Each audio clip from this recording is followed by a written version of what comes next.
Hey everyone, it's Maggie. So summer is starting and I've been seeing the effects of it in the real estate market. Things are cooling down a bit. I've just checked out some reports and it looks like we might see home prices drop across the country in the coming year. Plus, the Seattle housing market just dropped its May numbers, so there's tons of fresh local data to dig into today. Without further ado, let's get into everything that's happening nationally and locally in terms of home values. Before we get started, don't forget to hit that like button and subscribe if you like this type of content. First, let's take a look at the Seattle market situation for May. Starting with property prices. In May, the median home price in King County hit $884,000. That's a 9.1% jump from last year and a tiny bump up from April as well. Even the price per square feet is up to $558, which is an 8.6% increase. The competition is also cooling down. It seems like the market isn't quite as cutthroat as it was. In May, the average overbid was 102.2%, which is only 0.4% down from April. And the good news is, there are a lot more homes on the market.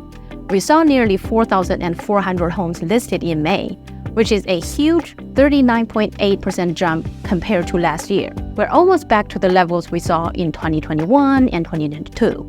That's a lot more options for buyers. Some more good news. Sales are still very steady. At least 2,699 homes were sold in May, which is a 10% increase from last year, but still not quite as good as those in 2021 and 2022. The biggest change, however, is in the supply of homes. In May, we had a 2.4-month supply in King County. That's a 41.2% higher than last year, and means we're back to pre-pandemic levels. So what does all this mean? It looks like prices increased a bit in May, but remember, those numbers are more reflective of April's sales closing, since it takes around 20 days to a month for a pending sale to close. From what we've seen recently, home prices in May, especially later in the month, actually started to cool down a bit. Things are also changing really fast. Just a few months ago, you had to fight tooth and nail for a decent home. You'd have to bid really high and fight a whole lot of competitors. But starting in May, even really nice homes might only get 2 or 3 offers. And this has definitely changed our selling strategies as well. Homes that could have easily gone for over $2.1 million in March or April are now priced closer to $1.99 million. So, what are the experts saying about this? I've been looking into some market reports, and here's what I found. This report by Redfin says that high interest rates are scaring away buyers and causing the biggest price drop in a year and a half. They found that 6.4% of sellers across the country actually lowered their asking prices in the 4 weeks leading up to May 26th. That's the highest it's been since November 2022.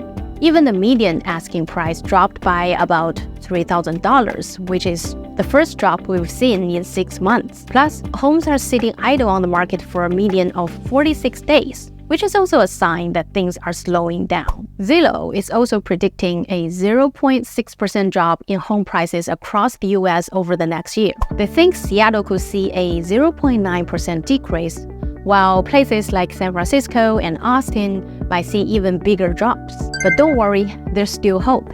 Zillow also thinks interest rates might go down later this year, which could get buyers interested again. Of course, we can't forget about inflation. And recent data from the US Bureau of Labor Statistics shows that inflation is still above the Fed's 2% target. So I guess we'll have to wait and see if those interest rates actually do come down in May's CPI data. All in all, the reports are pretty speculative and uncertain. The market is definitely shifting, but whether it's a temporary drop is still up for debate. Now, let's answer the question. Should you buy a home right now, even with prices dropping? If you need a place to live soon, then this price drop could be a golden opportunity for you. Especially in the next few months, when we're expecting a ton of new listings in Seattle, you have way more options to choose from. And as we've talked about, sellers are starting to be more realistic with their prices, so you might actually be able to get a good deal. We just had a couple of clients who'd been searching for ages and finally find their dream homes in the past couple of weeks. Now, if you are a seller, don't panic. If your home is well-priced, well-located, and well-maintained, they'll still sell really quickly. You might not get as many high biddings as a few months ago, but that's not necessarily a bad thing. If your house is far from the city or highly priced, just be prepared for it to sit on the market a little bit longer. But here's the bottom line. The price hikes we saw in Seattle are probably behind us. With interest rates settling down, we're likely looking at a slower and more stable growth in the future. The price increases from 2023 were mainly due to low inventory, but that's starting to change, which means a more balanced market for everyone. Okay, that was a lot of info to unpack. I hope this helps you make sense of what's happening in our market right now. Let me know what questions you have in the comments below, and don't forget to like and subscribe to my channel. Thanks for watching. See you next time.